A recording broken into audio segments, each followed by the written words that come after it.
one more minute to go.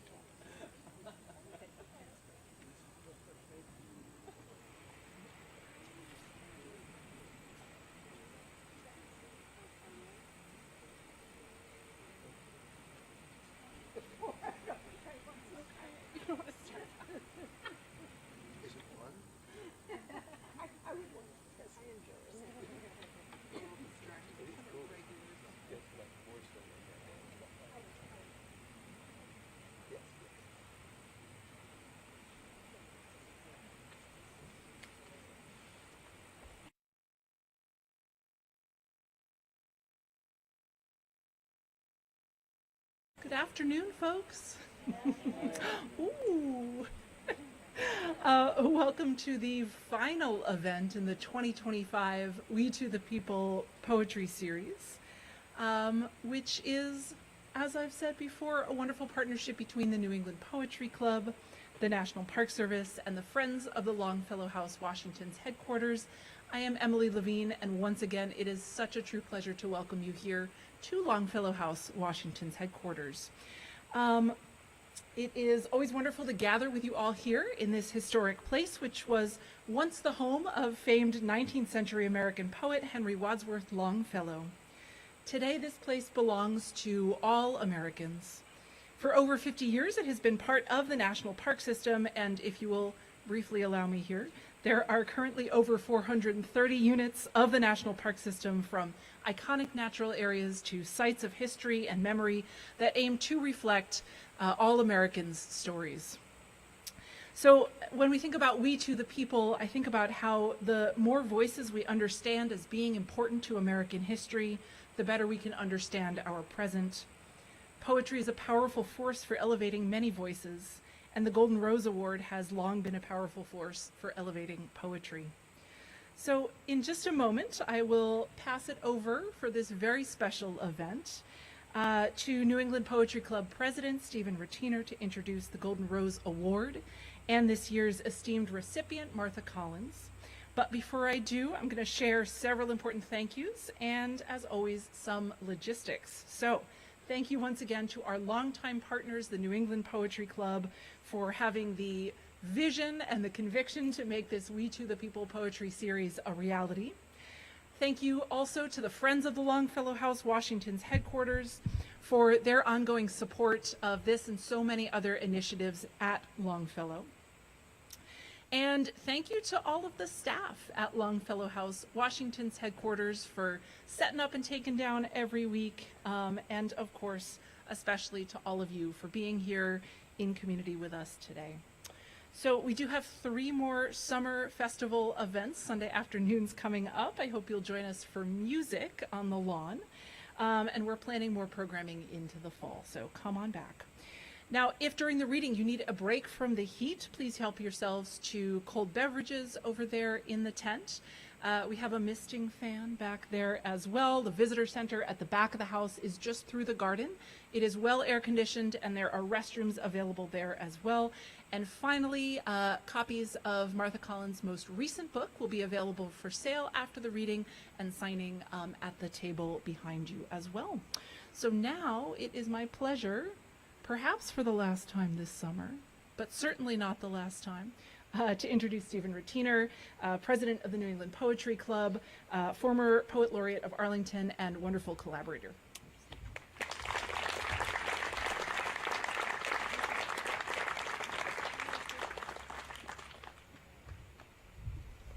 Thank you, Emily, as always. So she's correct. This is the 4th and the final of the We to the People poetry readings. I'll just say we've been doing collaborative readings, poetry readings, for decades here at the Longfellow House, but we decided to form something that would be a little bit more impactful for this summer and next, responding to what we felt was a dramatic need. Something to underscore this idea of we to the people. That to that's inserted in that great phrase from our founders is a reminder that some people get left out of that phrase. Now, we all know that even during the time of the writing of the Declaration, not everybody was included in that we.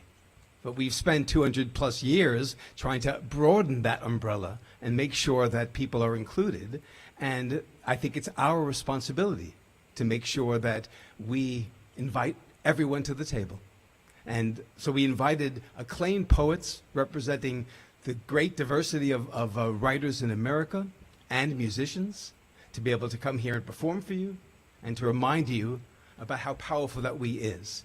But as Emily said, we're coming back again in 2026 because that will be America's 250th anniversary, so I hope you'll join us again. We have wonderful poets lined up. I'll give you a sneak preview. The great Palestinian-American poet Naomi Shihab Nye. And then also our very first state, I don't know why we were such a laggard in this, but our very first state, Massachusetts Poet Laureate Reggie Gibson will be reading here as well, with music too.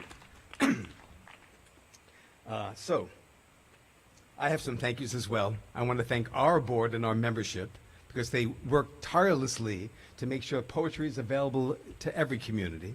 I have to thank the Longfellow House because they recognize why this was an important step to take. This took extra effort, extra funds, extra time to be able to make a reading on this scale, and they were willing partners right from the start. I want to thank all of the poets and artists and writers that I see in this audience, tons of them here, and the fact that since we are live streaming, there are artists and poets and writers someplace out there across America, because you are the ones that help to bring voice to that concept. You help to reaffirm that we with your work all the time. And my hope is some of the readings that you've heard here make you want to go out and find new ways to share this with your community. And as I've said, maybe there should be We to the People readings in communities across the country. And if so, NEPC, happy to help out. I want to thank you also, the audience. I've been so impressed by the attention that people have brought to these readings and the fact that they stay afterwards to chat with each other, because that reminds you that one of art making's purposes is community. We talk to each other. We discover something new with each other. And we use sometimes poetry and art and music as the occasion to join together. So I'm delighted for that. If you've been here for the other events, I always start out by talking about this idea of we too. I call that phrase, we the people, the most beautiful poetic phrase in American democracy. And I said, but we have to amend it every generation to make sure that that too includes all of us. And I've loved the fact that the poets that have come so far, Robert Pinsky was our launch reader, Stephanie Burt, Dianelli Antigua, and then Richard Blanco, and then today with Martha Collins joining us. They not only brought their poetry voices, but sometimes they brought the voices of other poets. They mentioned poets like Whitman and Langston Hughes and Allen Ginsberg and Czeslaw Milosz and others. So I always try to bring, to broaden that circle, I brought another poet's voice in at the beginning of each one. Today I'm just going to give you two little fragments from poets that I thought would be really appropriate to have as part of this we for today. So one is a 19th century woman. She was a younger poet. She came from a Sephardic Jewish family who immigrated to America around the time of the Revolutionary War from Portugal. So another immigrant family. And she wrote a sonnet, and the sonnet became quite popular in newspapers. So popular that eventually it got itself inscribed on a rather large monument in New York Harbor. Emma Lazarus, we tend to know the closing lines from her sonnet, but let me just give you a tiny bit that comes earlier. She says, "Here at our sea-washed sunset gates shall stand a mighty woman with a torch, whose flame is the imprisoned lightning, and her name, Mother of Exiles." First time I ever heard that term, it blew me away. That she was meant to be that, a symbol, a mother of exiles. It makes me wonder if, sadly, right now we still celebrate in our country the ceremony of those lines, but not the meaning of those lines. Maybe we have to make that change. And then the other poet I have to bring to mind is one that we have to include in this circle because he was writing his poetry maybe 150 feet from where we're all gathered today. So Longfellow, when Stephanie Burt was... When Stephanie Burt was here, she scolded me for not knowing enough about Longfellow. I didn't realize what a radical poet he was and how he supported all sorts of causes, including Native American rights and cultural diversity, back at a time when it was not very common. So she sent me back to be reading more for Longfellow, but about less than 70 years after the birth of our country, he wrote one of his most famous poems, and I'm just going to give you the last two couplets from it. It's called A Psalm of Life. And it ends with this. Lives of great men all remind us we can make our lives sublime, and departing leave behind us footprints in the sands of time. Footprints that perhaps another sailing o'er life's solemn main, a forlorn and shipwrecked brother, seeing, shall take heart again. I think the poets gathered here today were giving us material so we could take heart.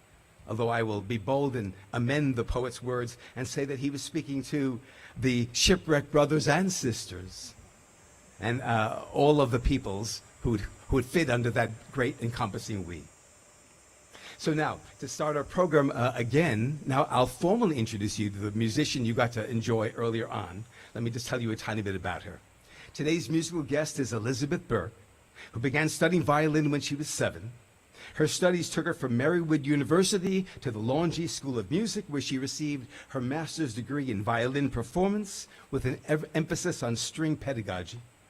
More recently, her classical focus has expanded to include bluegrass, jazz, gypsy swing, and improvisational music, playing with various jazz and bluegrass musicians around New England. She's on the violin faculty of the All Newton Music School, and she offers sought-after private lessons for violin and viola in her studio in Arlington. As a member of the new Boston duo, she continues to explore improvisational techniques and the range of beautiful voices arising from this single instrument. So please welcome back to the stage, Elizabeth Burke.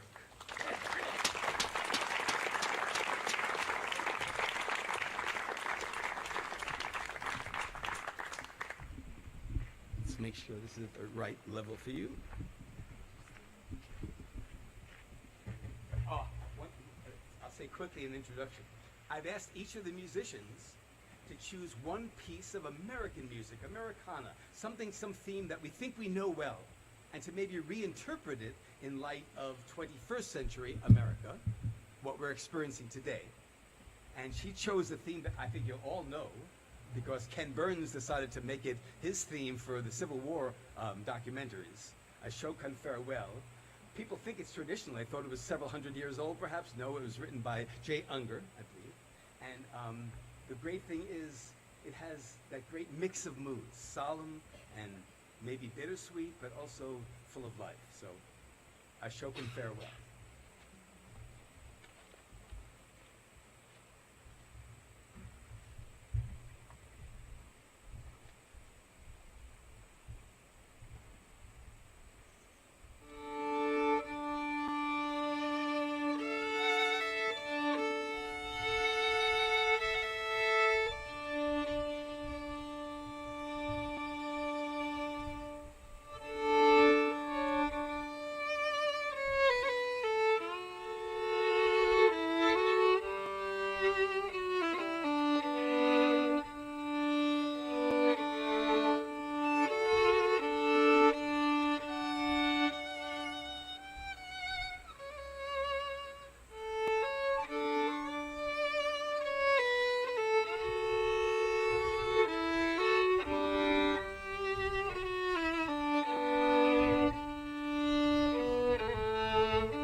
Just exquisite.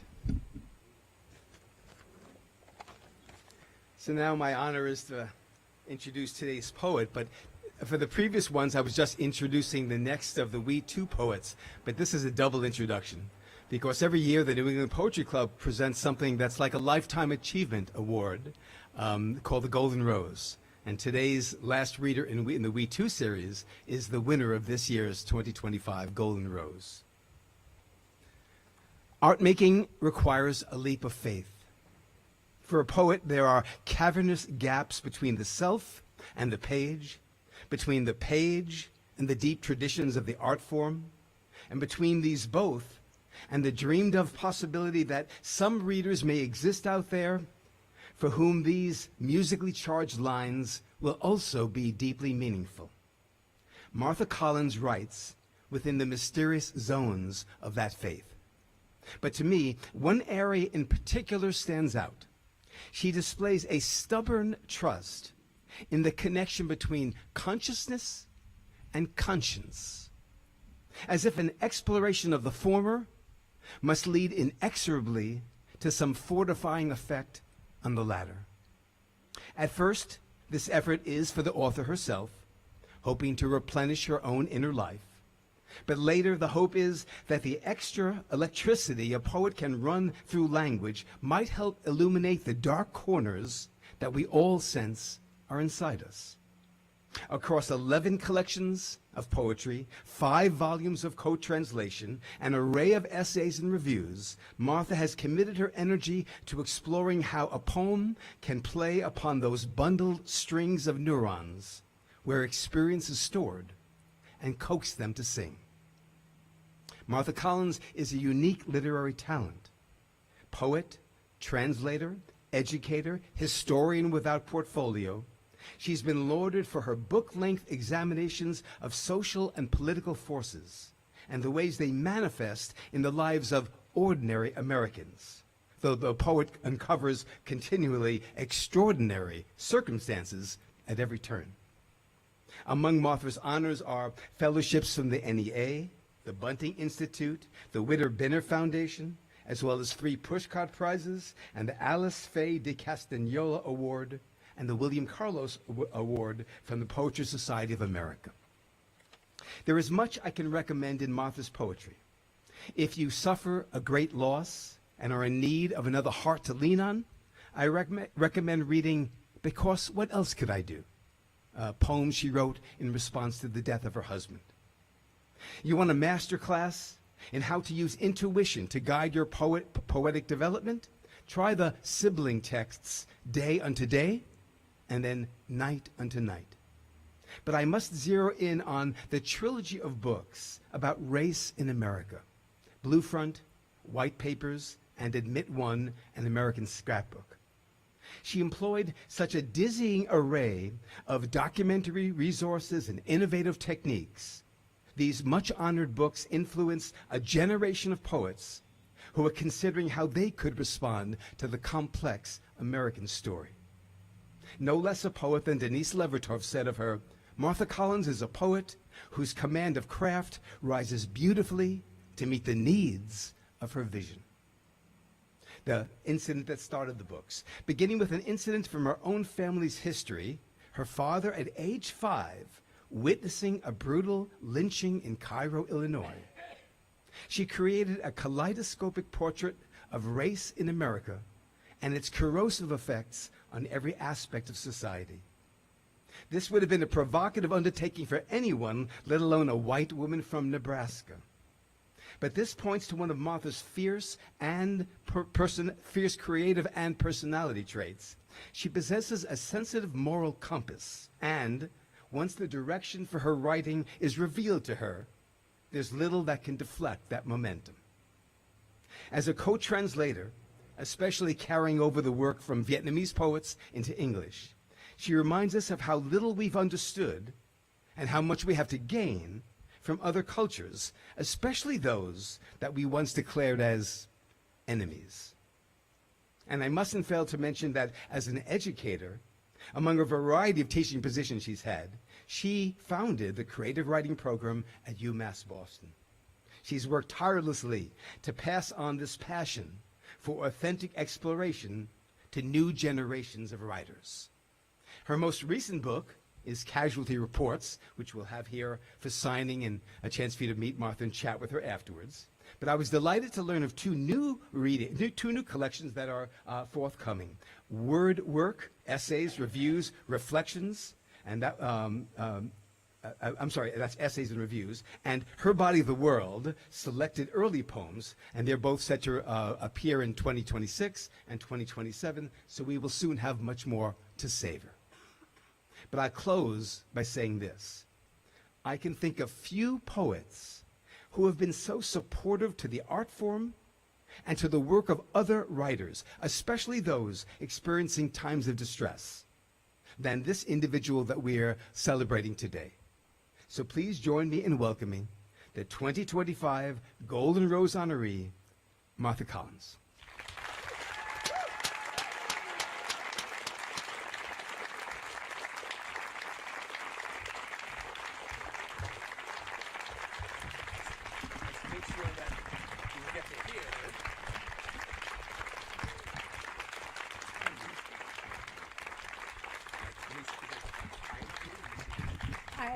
I think so, but let's test it out. Can y'all hear back there? No. All right. We will try again. Can y'all hear back there now? Everyone? Way back? Over here? Okay. Yes? Not quite. Okay. I'll give it a bit more. We're doing feedback. I'll try it again. You want to do that? Thank you.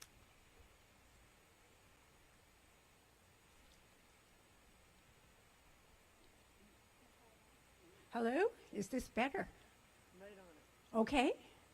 No feedback? Loud enough? Okay. All right. Well, thank you so much, Stephen. I'm honored and humbled to be receiving the Golden Rose Award and to be part of the We to the People reading series. I also want to thank Elizabeth for the music and Emily. I want to thank the New England Poetry Club and the Longfellow House and all of its staff. And I want to thank you all for being here on this hot but beautiful afternoon, and those of you who are also online. I'm going to begin with a poem by Robert Hayden, the great African-American poet. I'm going to read one of my favorite poems of the 20th century, which honors the former slave, activist, orator, and author who gives the poem its title. Frederick Douglass. When it is finally ours, this freedom, this liberty, this beautiful and terrible thing, needful to man as air, usable as earth. When it belongs at last to all, when it is truly instinct, brain matter, diastole, systole, reflex action. When it is finally one, when it is more than the gaudy mumbo-jumbo of politicians. This man, this Douglass, this former slave, this Negro beaten to his knees, exiled, visioning a world where none is lonely, none haunted, none alien. This man, superb in love and logic, this man shall be remembered. Oh, not with statues, rhetoric, not with legends and poems and wreaths of bronze alone, but with the lives grown out of his life, the lives fleshing his dream of the beautiful, needful thing. And before I turn to my own poems, I'd like to read just a few words by Fannie Howe, who received the Golden Rose in 2016. I rediscovered these two sentences in her book of prose, The Wedding Dress, when I was rereading her work after her passing just a little over a month ago. I want to read them in Fannie's memory, but also to remind us that the words we use and love can themselves be examples to us as the people we are. Here are Fanny's words. The evolution of a single word into syllable, sound, amendment, assertion tends toward justice. In every sentence, you take measure of all the words in relation to each other.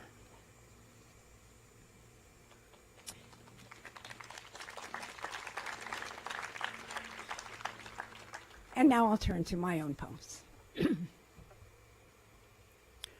The Border. Hasta luego, and over you go, and it's not serapes, the big sombreros, not even coyotes, rivers and hills, though that's more like it, towers with guards. Stop, or we shoot, and they do, but you don't need a border for that. A fence will do.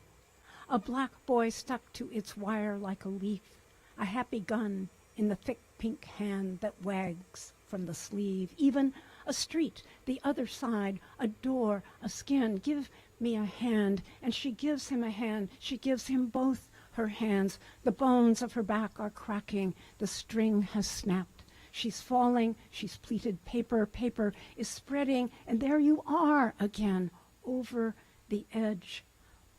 And what have you got but confetti? And what can you do with confetti? Our side won, a celebration, shaken hands. It matters now, whatever it is. But how close you are. Your street, the fence behind your house, is the zero border where minus begins. Roots turn branches, cellar is house. You close your busy mouth to speak. An anti-lamp darkens the day. And you love that street, its crazy traffic. You climb that fence, you wave across. There's a rock in your hand, but it's not your fault. You like to travel, the colorful people. But what if you fell? Your house, your children, the work that gets you up in the morning. The language gone, the grammar, the rules, the family talent, those searching eyes. But think of the absence of I, a higher tower, a little more wire. Border, you crossed the border hours ago.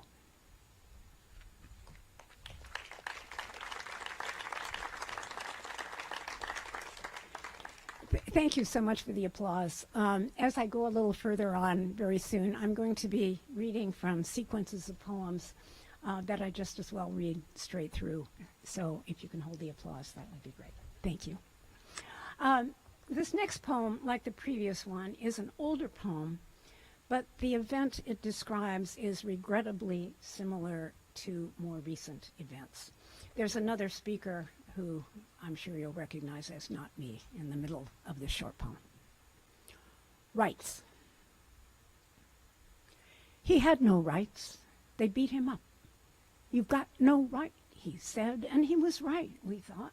We saw them beat him up, right? It happened right over there, but it was proper form, the jury said. And they were right if you could judge the beating by what happened next, our driver said. Right off they up and burn the place. This right stuff goes too far. Next thing, it's animal rights, vegetable rights, mow 'em down, I say, he said, and turned. He had the right of way, license to get where he needed to go. But what if they stopped him anyway? They're the law, and that's their right.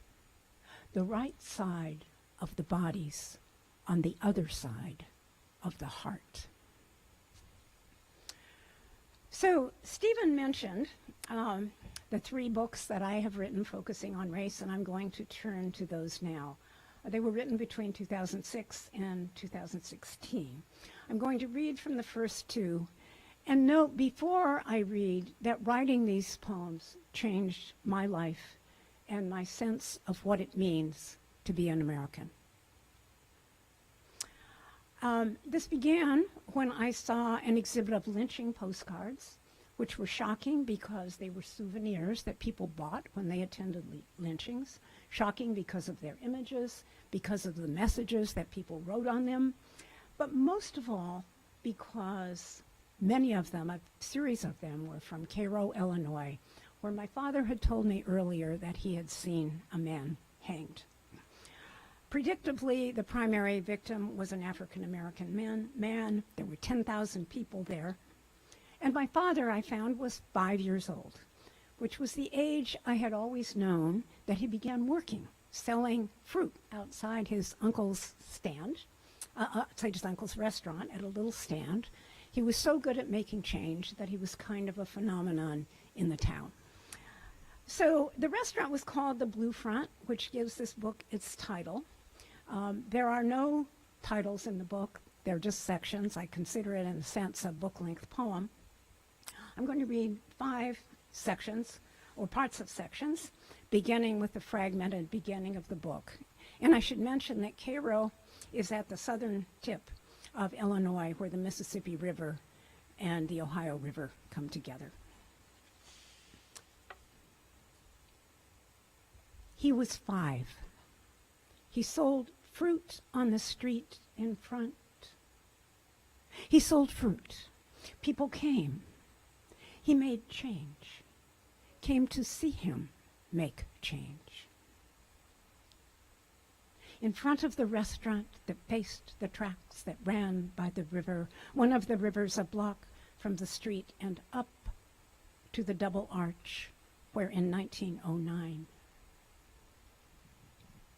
the rivers make a V where they meet, a point. The rivers flow together, but not at once. 2 colors, blue and brown, meet, make a line.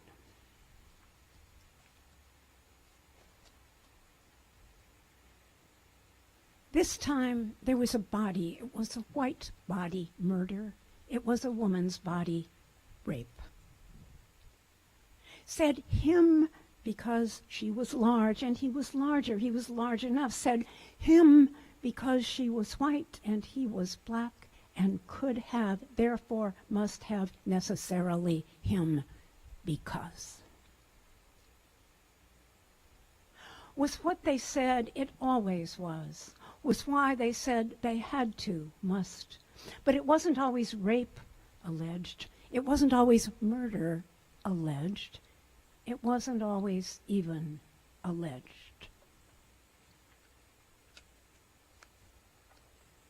There are several poems, short poems in this sequence that focus on a single word related to the hanging and that repeat several meanings of that word, much like the poem I read earlier called Rights. This one is hang.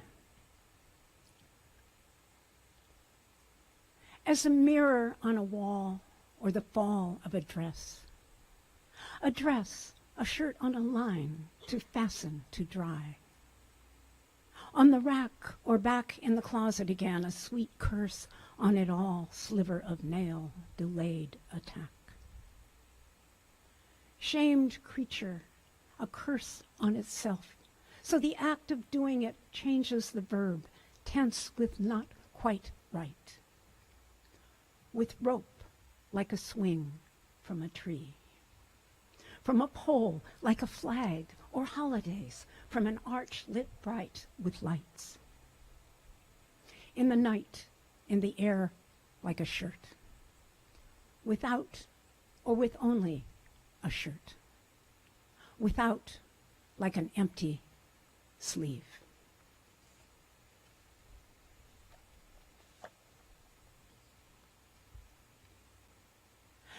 There were trees on those streets that were named for trees.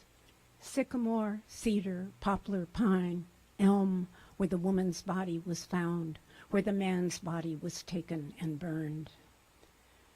There must have been trees. There were trees on 7th Street, in front of the house that stands in the picture behind the carriage that holds the boy's mother, the boy's cousin, the boy. And of course there were trees on Washington Avenue, wide boulevard lined with exotic ginkgos, stately magnolias.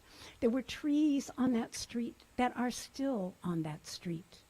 Trees that shaded the fenced-in yards of the large Victorian houses, the mansion built by the man who sold flour to Grant for the Union troops.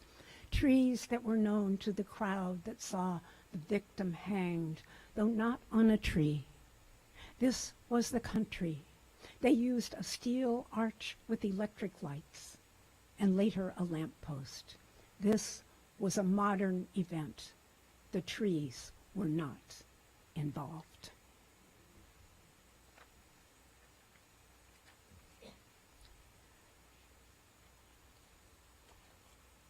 What he had seen is also what I was.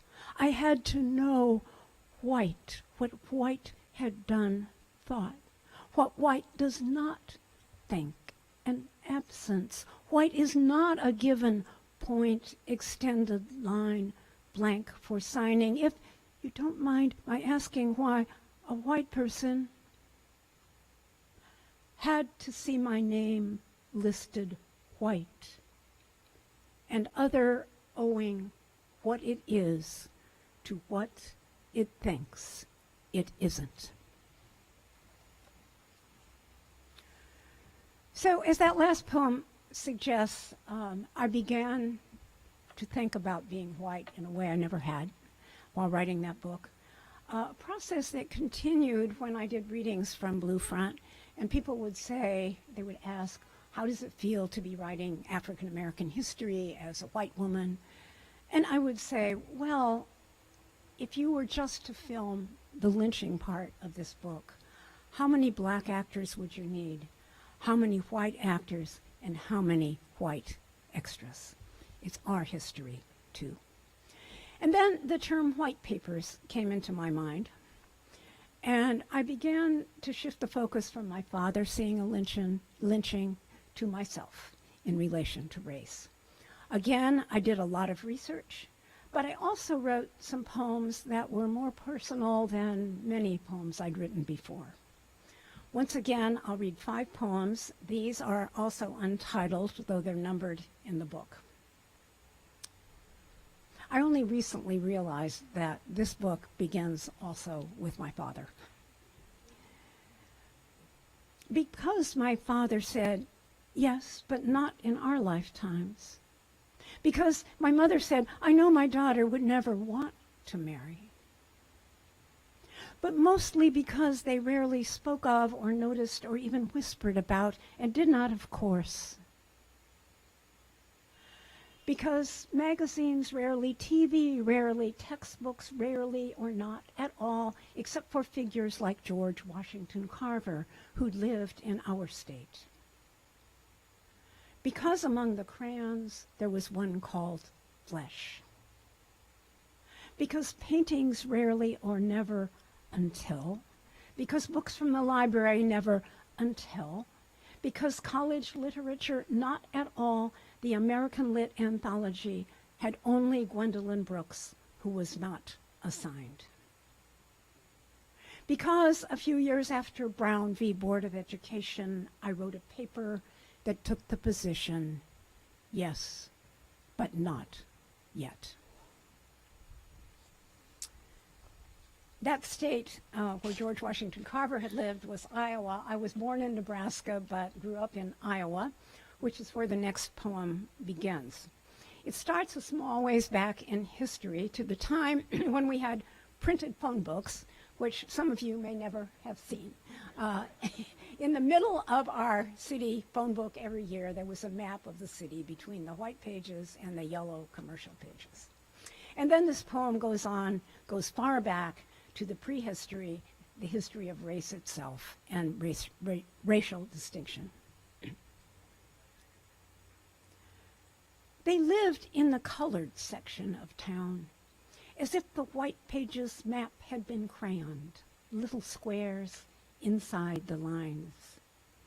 As if they too had been covered with color, something added to what was given, i.e. ourselves, who did not know, not even our teachers, that they were the given, that we were the altered, that we who still were they, there was no difference, yet lost our color, slowly erased it as we moved north where a distant sun could not get through.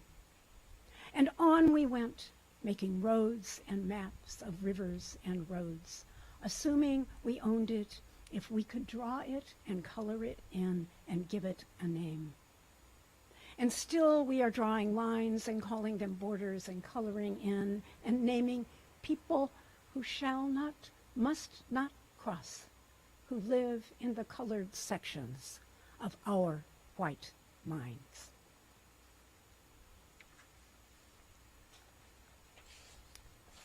This is my piano poem. Black keys from trees, white keys locked on black shoulders, locked together above skeleton ribs, keys to 45 keyboards from one tusk. The word ivory rang in the air. One tusk plus one slave to carry it, bought together. If slaves survived the long march, sold for spice or sugar plantations, if not, replaced by other slaves.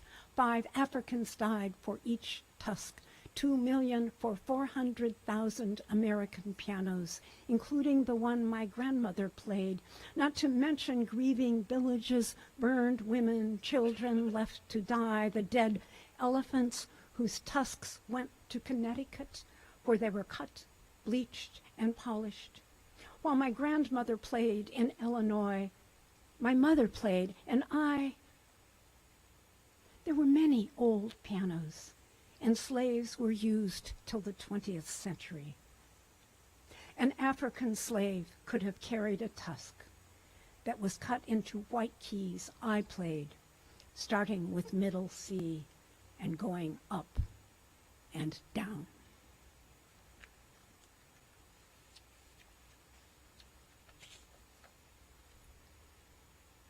Of course, there were browns who weren't black, but we called them white, or didn't call them or know them, except for Señor Briceño, who taught Spanish.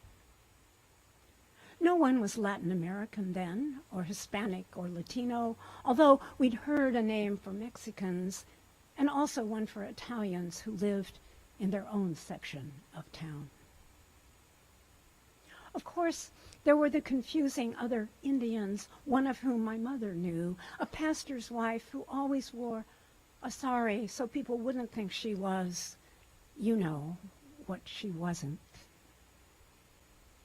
My mother had a Lebanese friend who went to our church, but no one was Arab or Muslim then, or terrorist, only communist. Our other did not live among us, except, of course, for African Americans, who were still called Negro or colored, who were not many in our city, but were just enough to be other than whatever it was we were.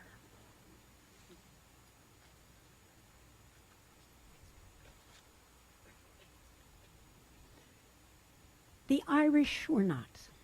The Germans were not. The Jews, Italians, Slavs, and others were not, or were not exactly, or not quite, at various times in American history.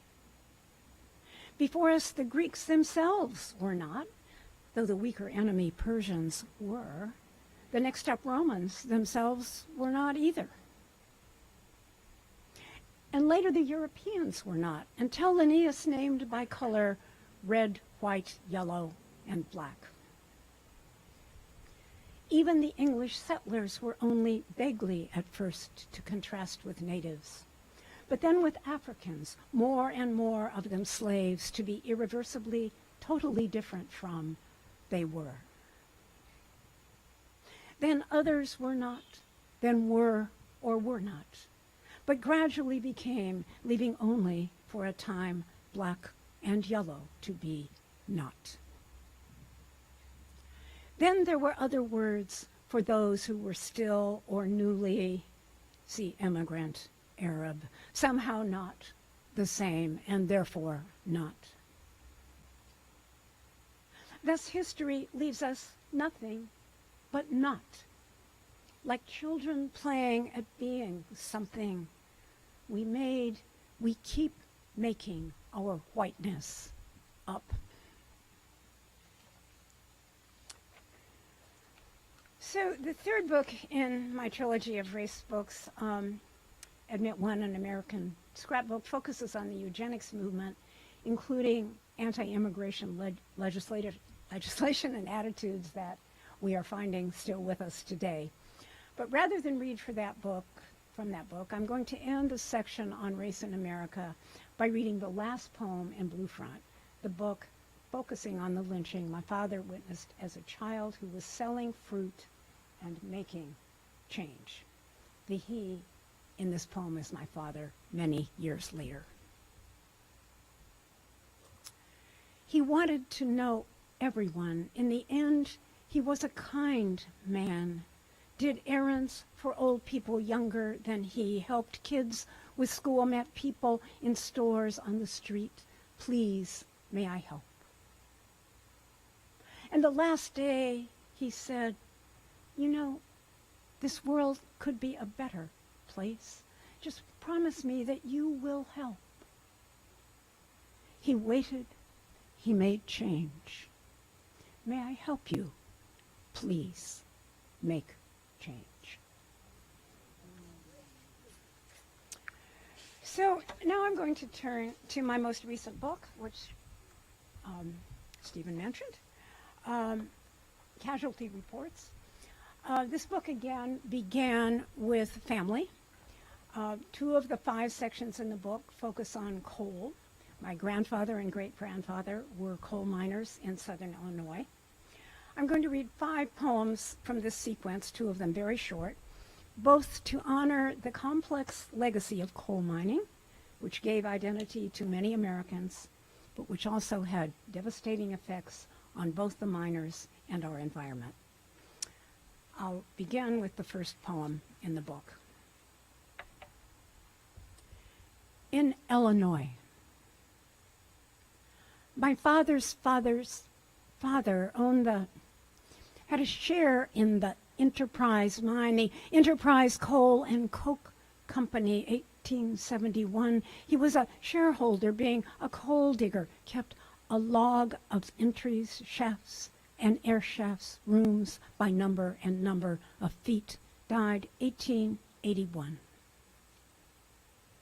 My father's father went down to a river town to work, came back to the mining town where his father went down in the Paradise mine, a miner, and later a mine examiner, tested the air, the face, and the roof, Sundays and holidays too, walked 3 miles out and back when there was no train.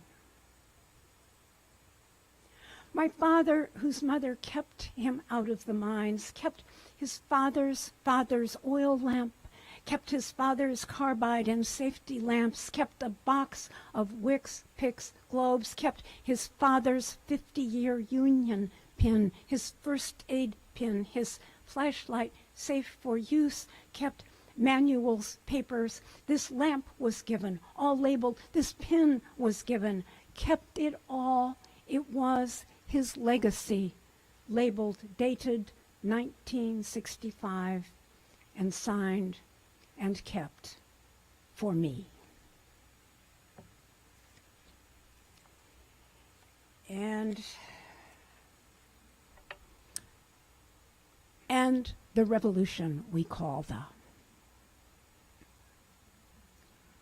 coal to power steam engines, to pump water and lift coal, to sell or use to power steam, coal to coke for furnaces, to smelt iron to make tools, and furnaces to smelt for rails.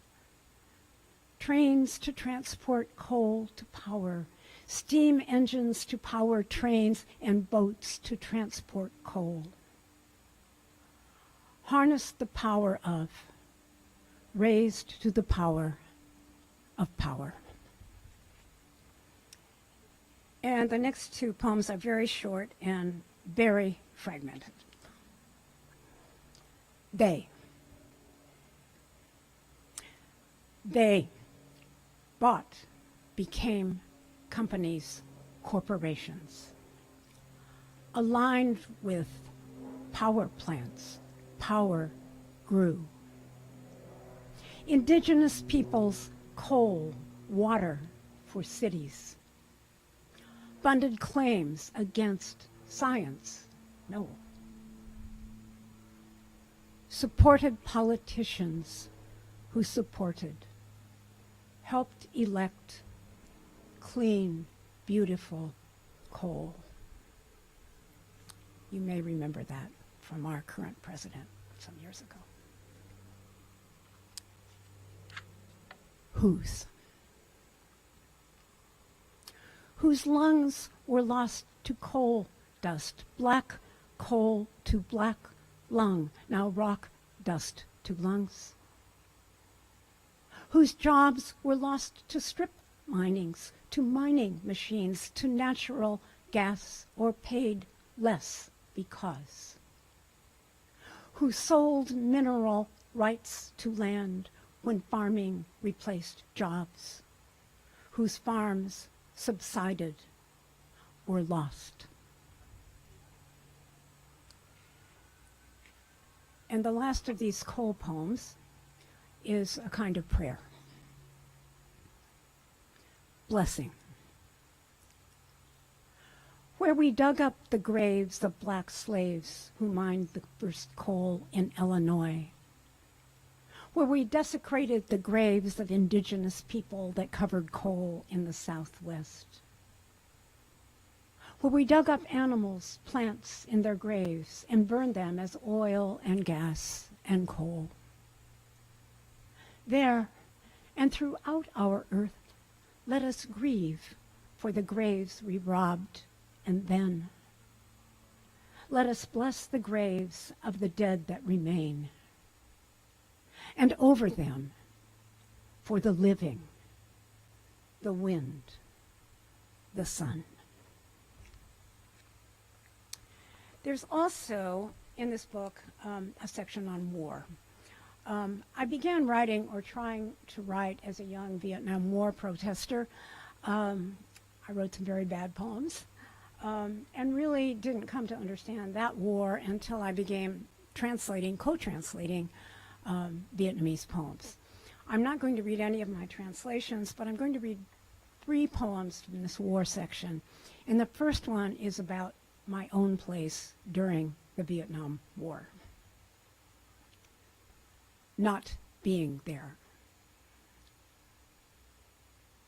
While we bedded each other in sleeping bags on the floors of apartments, offices, while we wrote, typed, cranked the Mimeo-Ditto machines, passed out leaflets, flyers, cards, while we gathered in public places with posters and blankets and dope and music and felt all right as we'd never felt in childhood or adolescent, felt alive as we'd never felt.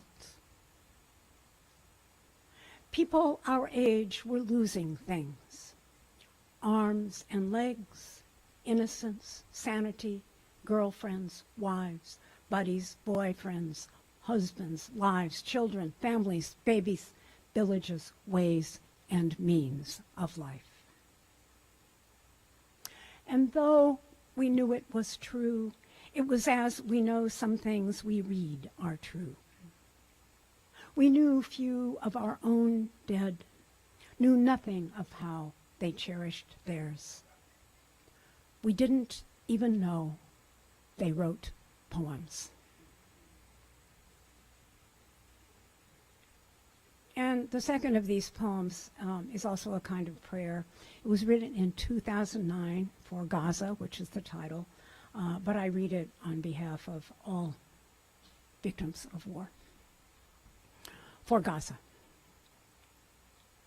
For the woman who cooks on a fire of sticks and boards beside her shell of a house, her bag of clothes in a tree. For physician Ani al-Jarrou, his wife cut in half, his year-old son turned to pieces.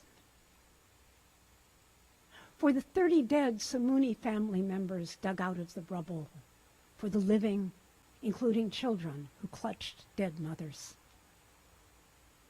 For the schools and mosques and homes destroyed by bombs, for the graves disturbed by tanks.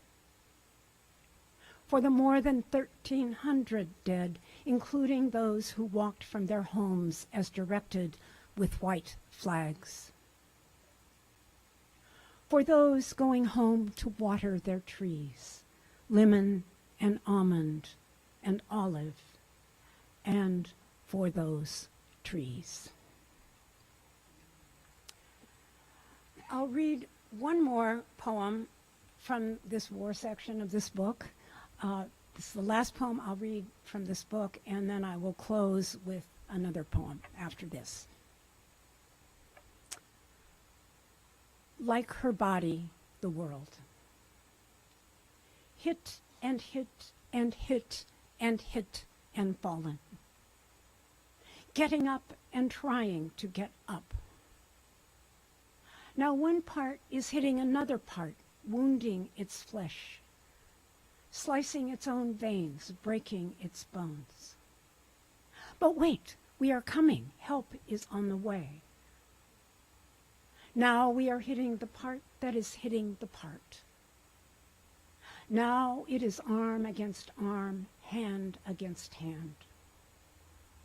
Now it is eye against eye, no one can see.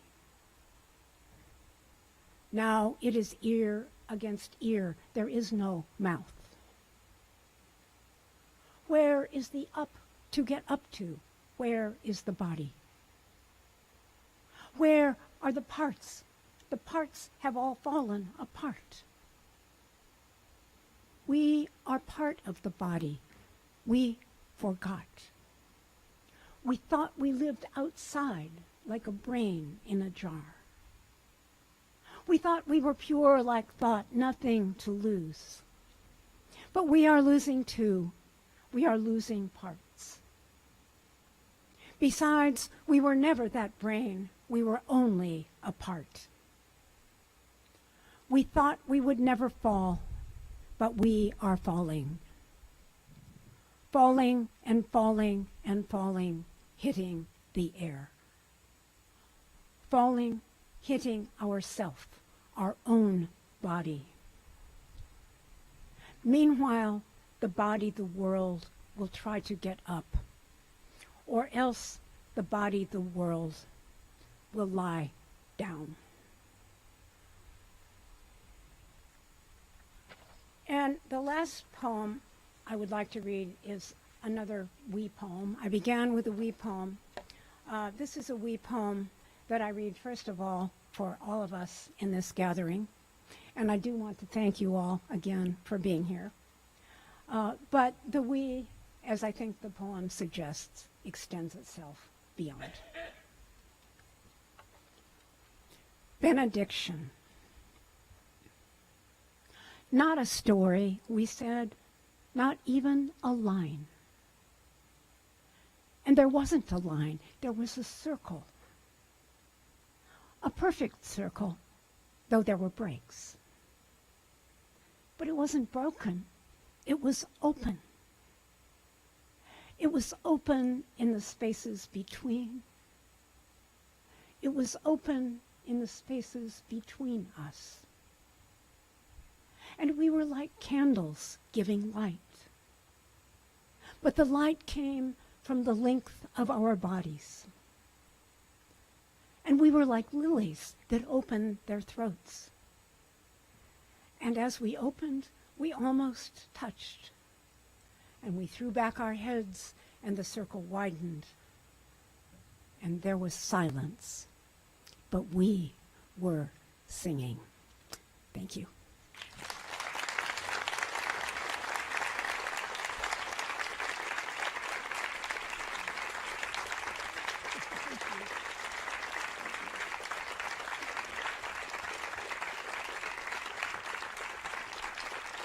I guess I can't go away.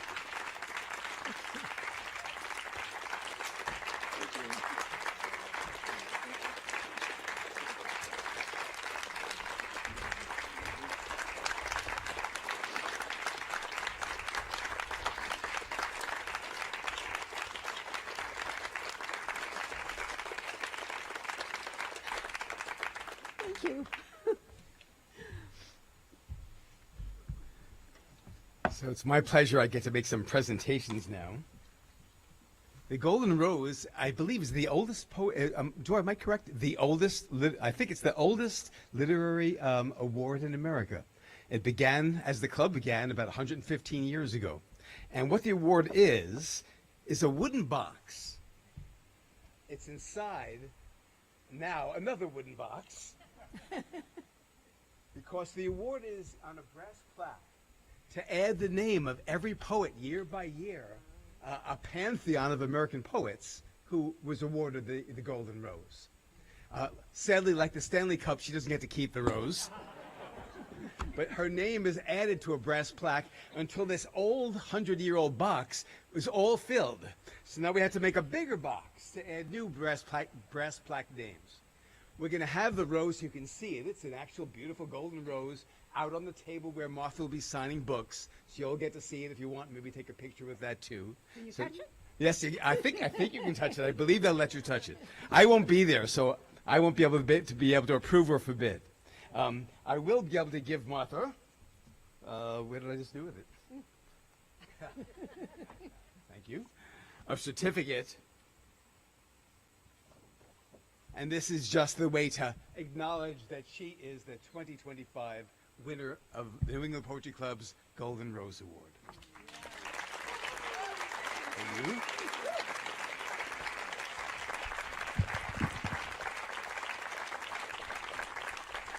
If I can do two last things, one is a piece of commerce. You've noticed I've taken off my coat to make sure I'm adequately displaying the merchandise. One of the ways we try to raise money for the We to the People is we created T-shirts. We're not allowed to sell T-shirts on the grounds of a national park, but we have Karen who will be hawking them on the street on Brattle Street when you try to leave. And our hope is that by raising additional monies, we're set to be able to create an even grander program for 2026 too. And then for that, because every poet's going to want to be wearing this at readings, as I'm wearing one, we have one here from Martha. And one for Elizabeth as well, too. So let me finish by saying two things. One last round of applause for Elizabeth Burke and Martha Collins.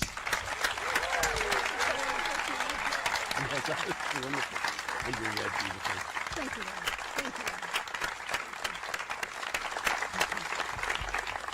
And the last thing I'll close with, but I won't try to add much because Martha's last poem did exactly what I was thinking.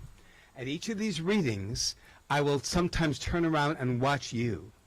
I'll watch your faces. I'll watch your faces when certain poems really hit home.